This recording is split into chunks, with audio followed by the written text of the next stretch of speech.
Friends, ಇವತ್ತು biscuit pudding ಮಾಡ್ತಾ ಇದ್ದೀನಿ. ತುಂಬ ರುಚಿಯಾಗಿರುತ್ತೆ, ಮಾಡಲಿಕ್ಕೆ ತುಂಬ ಸುಲಭ. ಹೇಗೆ ಮಾಡೋದು ಅಂತ ನೋಡೋಣ. ಸಕ್ಕರೆನ ಫಸ್ಟ್ ಕ್ಯಾರಮಲೈಸ್ ಮಾಡ್ಕೊಳ್ಳೋಣ. ಒಂದು 4 ಟೇಬಲ್ ಸ್ಪೂನ್ ಅಷ್ಟು ಸಕ್ಕರೆ ತೊಗೊಂಡಿದ್ದೀನಿ. ಒಂದು 2-3 ಟೇಬಲ್ ಸ್ಪೂನ್ ನೀರು ಹಾಕ್ಕೊಳ್ತಾ ಇದ್ದೀನಿ.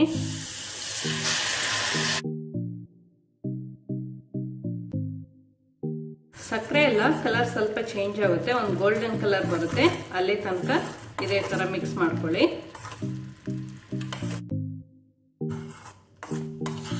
ಈ ಥರ ಈ ಕಲರ್ ಬಂದರೆ ಸಾಕು.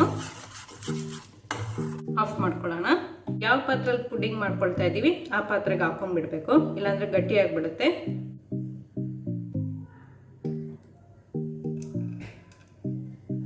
ಹಾಕೊಂಡು ಸ್ಪ್ರೆಡ್ ಮಾಡ್ಕೊಳ್ತಾ ಇದ್ದೀನಿ. ಎಲ್ಲ ಕಡೆ ಚೆನ್ನಾಗಿ ಸ್ಪ್ರೆಡ್ ಮಾಡ್ಕೊಂಡಿದ್ದೀನಿ. ಸೈಡಲ್ಲಿ ತೆಗೆದಿಟ್ಕೊಳ್ಳೋಣ. ಮಿಕ್ಸಿಗೆ ನಾನೊಂದು 12 ಮಾರಿ ಬಿಸ್ಕೆಟ್ ಹಾಕೊಳ್ತಾ ಇದ್ದೀನಿ. ಏನಾದರೂ ಚಾಕ್ಲೇಟ್ ಪುಡಿಂಗ್ ಬೇಕು ಅಂತ ಹೇಳಿದರೆ ಹೈಡ್ ಆ್ಯಂಡ್ ಸೀಕ್ ಬಿಸ್ಕೆಟ್ ಅಥವಾ ಓರಿಯೋ ಬಿಸ್ಕೆಟ್ನು ಯೂಸ್ ಮಾಡ್ಬೋದು. ಅಥವಾ ಯಾವುದೇ ಬಿಸ್ಕೆಟ್ ಇಲ್ಲ ಅಂತ ಹೇಳಿದರೆ 2-3 ಸ್ಲೈಸ್ ಬ್ರೆಡ್ ಸಹ ಹಾಕೊಂಡು ಮಾಡ್ಕೊಬೋದು.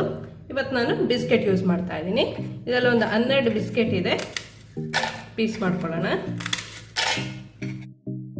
ಇದು ಅರ್ಧ ಲೀಟ್ರು ಹಾಲಿಗೆ.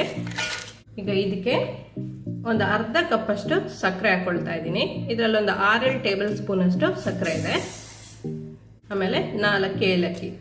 ಏಲಕ್ಕಿ ಬೇಡ ಅಂತ ಹೇಳಿದರೆ ಬೇಕಾದ್ರೆ ಬೇರೆ ವೆನಿಲಾ ಎಸೆನ್ಸ್ ಹಾಕೊಬೋದು. ಇದನ್ನ ನೈಸಾಗಿ ಪುಡಿ ಮಾಡ್ಕೊಬೇಕು. ನೀರೇನು ಹಾಕೋದು ಬೇಡ, ಹಾಗೆ ಪುಡಿ ಮಾಡ್ಕೊಬೇಕು. ಪುಡಿ ಮಾಡ್ಕೊಂಡು ಬಂದಿದ್ದೀನಿ. ಈಗ ಒಂದು ಬೌಲಿಗೆ ಹಾಕ್ಕೊಳ್ಳೋಣ.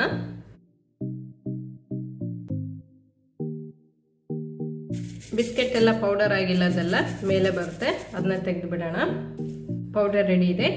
ಇವಾಗ 3 ಮೊಟ್ಟೆನ ಬೀಟ್ ಮಾಡ್ಕೊಬೇಕು, ಅಥವಾ ಮಿಕ್ಸಿಲಿ ಹಾಕೊಂಡು ರಾ ಆಗುತ್ತೆ. ನಾನು ಅದೇ ಸೇಮ್ ಮಿಕ್ಸಿಗೆ ಒಂದು 3 ಮೊಟ್ಟೆನ ಹಾಕ್ಕೊಂಡು ಗ್ರೈಂಡ್ ಮಾಡ್ಕೊಂಡು ಬರ್ತೀನಿ. ಈಗ ಆ ಮೊಟ್ಟೆನ ಹಾಕ್ಕೊಳ್ಳೋಣ.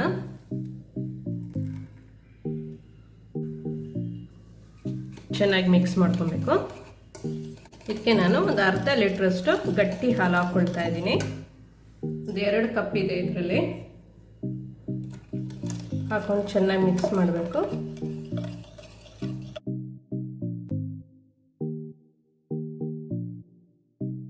ಬೇಕಾದ್ರೆ ಶುಗರ್ ಇವಾಗ ಒಂದು ಸ್ವಲ್ಪ ಟೇಸ್ಟ್ ಮಾಡಿ, ಶುಗರ್ ಕಮ್ಮಿ ಇದ್ದರೆ 1-2 ಟೇಬಲ್ ಸ್ಪೂನ್ ಅಷ್ಟು ಹಾಕ್ಕೊಳ್ಳಿ. ನಿಮಗೆ ಸ್ವೀಟ್ ಸ್ವಲ್ಪ ಜಾಸ್ತಿ ಬೇಕು ಅಂತ ಹೇಳಿದರೆ.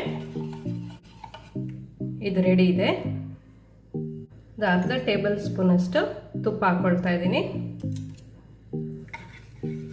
ಎಲ್ಲ ಚೆನ್ನಾಗಿ ಮಿಕ್ಸ್ ಮಾಡ್ಕೊಳ್ಳಿ. ರೆಡಿ ಇದೆ. ಈಗ ಮಿಕ್ಸ್ ಮಾಡಿದ್ನ ಹಾಕ್ಕೊಳ್ಳೋಣ. ಎಲ್ಲ ಹಾಕ್ಕೊಂಡಾಗಿದೆ. ಒಂದು ಸಿಲ್ವರ್ ಫಾಯಿಲಲ್ಲಿ ಮುಚ್ಕೊಳ್ತಾ ಇದ್ದೀನಿ. ಇಲ್ಲ ಒಂದು ಪ್ಲೇಟಲ್ಲಿ ಮುಚ್ಚಿದ್ರು ಆಯಿತು. ಮುಚ್ಚಿ ಕುಕ್ಕರಲ್ಲಿ ಇಟ್ಕೊಂಡ್ಬಿಡೋಣ. ಕುಕ್ಕರಲ್ಲಿ ಸ್ವಲ್ಪ ನೀರು ಹಾಕ್ಕೊಂಡು ಸ್ಟ್ಯಾಂಡ್ ಇಟ್ಕೊಂಡಿದ್ದೀನಿ.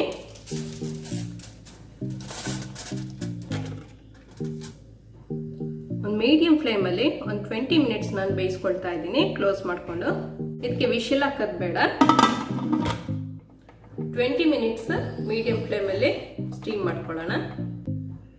20 ಮಿನಿಟ್ಸ್ ಆಗಿದೆ, ತೆಗೆಯೋಣ. ಓಪನ್ ಮಾಡೋಣ. ಫುಲ್ ತಣ್ಣಗಾದ್ಮೇಲೆ ಡಿಮೋಲ್ಡ್ ಮಾಡ್ಕೊಳ್ಳೋಣ. ಇಲ್ಲ ಅಂತ ಹೇಳಿದ್ರೆ ಕ್ಲೀನಾಗಿ ಬರೋದಿಲ್ಲ. ಫುಲ್ ತಣ್ಣಗಾಗಲಿ. ಫುಲ್ ತಣ್ಣಗಾಗಿದೆ. ಕ್ಲೀನಾಗಿ ಸೈಡೆಲ್ಲ ಈ ಥರ ಕಟ್ ಮಾಡ್ಕೊಳ್ಳಿ. ಸ್ವಲ್ಪ ಈ ಥರ ಶೇಕ್ ಮಾಡ್ಕೊಳ್ಳೋಣ. ಎಲ್ಲ ಬಿಟ್ಕೊಂಡು ಬರುತ್ತೆ.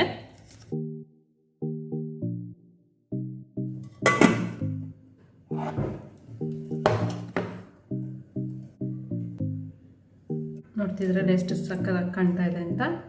ಬಿಸ್ಕೆಟ್ ಕ್ಯಾರಮೆಲ್ ಪುಡ್ಡಿಂಗ್ ರೆಡಿ ಇದೆ. ಮೇಲೆ ಬೇಕಾದರೆ ಜಸ್ಟ್ ಡೆಕೋರೇಟ್ ಮಾಡ್ಕೊಬೋದು. ಈ ಥರ ಚಾಕ್ಲೇಟಲ್ಲಿ ಅಥವಾ ಯಾವುದ್ರಲ್ಲಾದರೂ ಡೆಕೋರೇಟ್ ಮಾಡ್ಕೊಬೋದು. ಕಟ್ ಮಾಡ್ಕೊಳ್ಳೋಣ.